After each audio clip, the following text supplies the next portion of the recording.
Peu de rois dans l'histoire ont dû faire face à autant de défis que Baudouin IV de Jérusalem. Imaginez être couronné encore jeune, découvrir que vous avez une maladie incurable et malgré cela mener des armées contre l'un des plus grands généraux de tous les temps, Saladin. La vie de ce monarque fut une véritable bataille contre le destin, la politique et la propre fragilité de son corps. Explorons l'impressionnante trajectoire de Baudouin IV, le roi lépreux. Depuis son enfance marquée par la maladie, en passant par ses victoires stratégiques contre la puissante armée islamique, jusqu'à ses derniers jours à tenter d'assurer la survie du royaume de Jérusalem. Si vous aimez les histoires de courage, de foi et de défis impossibles, suivez-nous jusqu'à la fin. Vous serez surpris par l'impact de ce jeune roi qui, bien que diminué, résista bravement contre des forces écrasantes et laissa un héritage marquant dans l'histoire de l'Église. Prêt pour ce voyage incroyable à travers le XIIe siècle? Alors, commençons. Pour comprendre l'histoire de Baudouin, il est essentiel de connaître le monde dans lequel il a vécu.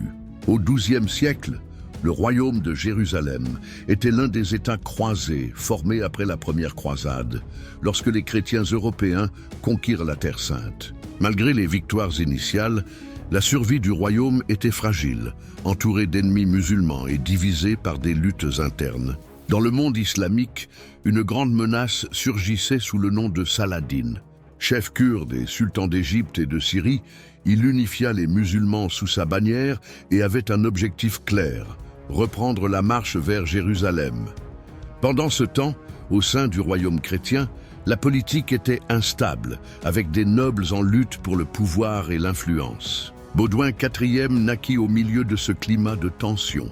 En tant qu'héritier de la couronne, sa vie était déjà destinée à être difficile. Mais la découverte qu'il avait la lèpre changea tout. Pour beaucoup, cela signifiait une sentence de mort. Cependant, contre toute attente, il ne se contenta pas de survivre. Il devint aussi l'un des monarques les plus courageux de l'histoire. Baudouin naquit en l'an 1161, fils du roi Amaury Ier de Jérusalem et de la reine Agnès de Courtenay. Dès son plus jeune âge, il fut préparé à gouverner, recevant une éducation raffinée sous la tutelle de Guillaume de Tyr, un historien éclair renommé de l'époque. C'est lui qui remarqua quelque chose d'alarmant chez le jeune prince. Il ne ressentait aucune douleur lorsqu'on lui pinçait le bras. C'était l'un des premiers signes de la lèpre, une maladie redoutée qui, pour beaucoup, signifiait l'isolement et la mort. Malgré la maladie, le destin de Baudouin fut scellé lorsque son père mourut en l'an 1174. À seulement 13 ans, il fut couronné roi de Jérusalem.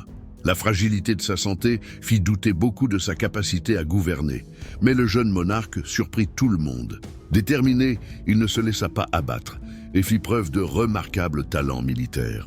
La plus grande menace pour son règne était Saladin, un brillant chef musulman et un stratège impitoyable. En l'an 1177, Baudouin fit face à sa première grande épreuve militaire lors de la bataille de Montgisard. Avec une armée réduite et une santé déclinante, il affronta les forces bien supérieures de Saladin. Contre toute attente, les croisés remportèrent une victoire écrasante. Baudouin, encore adolescent et déjà affaibli par la lèpre, fut vu menant personnellement ses chevaliers, inspirant ses troupes à se battre jusqu'au bout.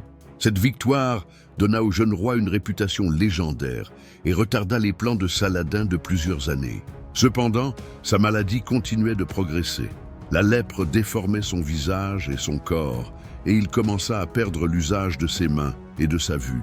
Malgré cela, Baudouin continua à gouverner, s'entourant de conseillers loyaux et tentant de maintenir l'unité du royaume.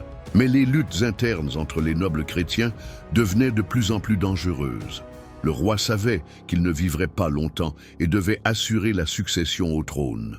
Il tenta plusieurs alliances, mais le royaume était divisé entre des factions rivales, comme celle dirigée par Raymond III de Tripoli et l'ambitieux Guy de Lusignan. Pendant ce temps, Saladin rassemblait ses forces pour une attaque décisive contre Jérusalem.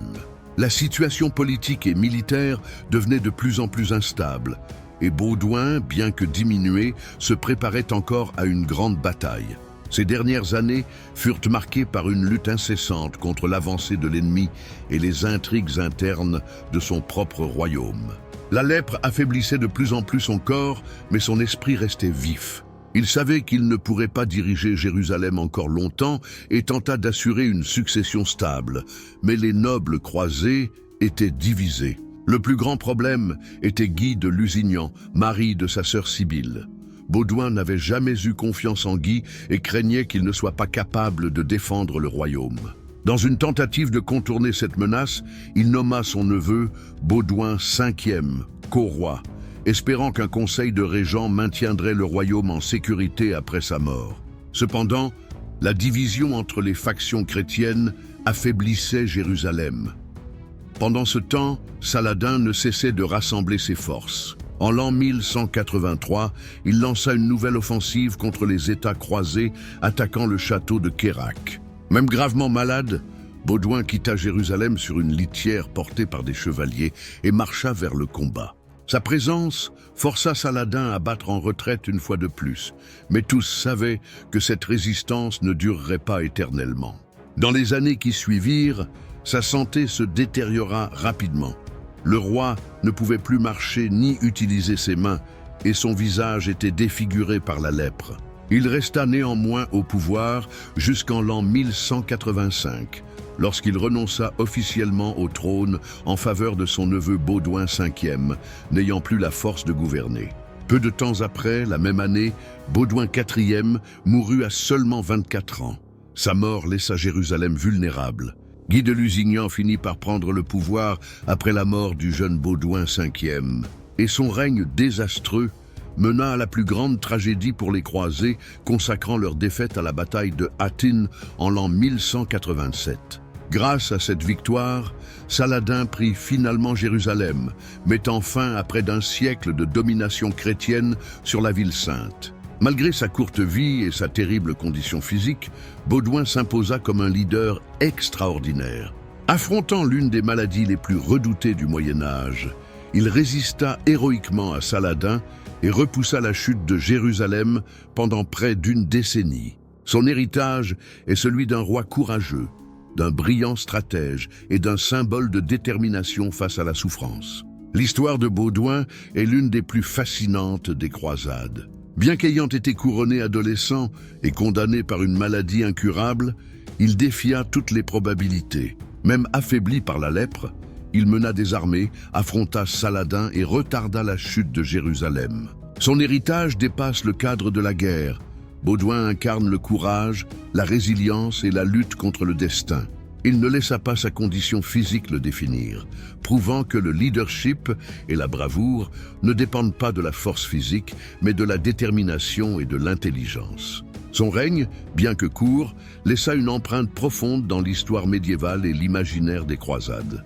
Sa mort ouvrit la voie à l'instabilité politique du royaume de Jérusalem, où son successeur, Guy de Lusignan, mena une défaite catastrophique à la bataille de Hattin, permettant à Saladin de reprendre la ville sainte. Ainsi, la mort du roi lépreux peut être vue comme le début de la fin de la domination chrétienne en Terre sainte. Mais son histoire continue d'inspirer.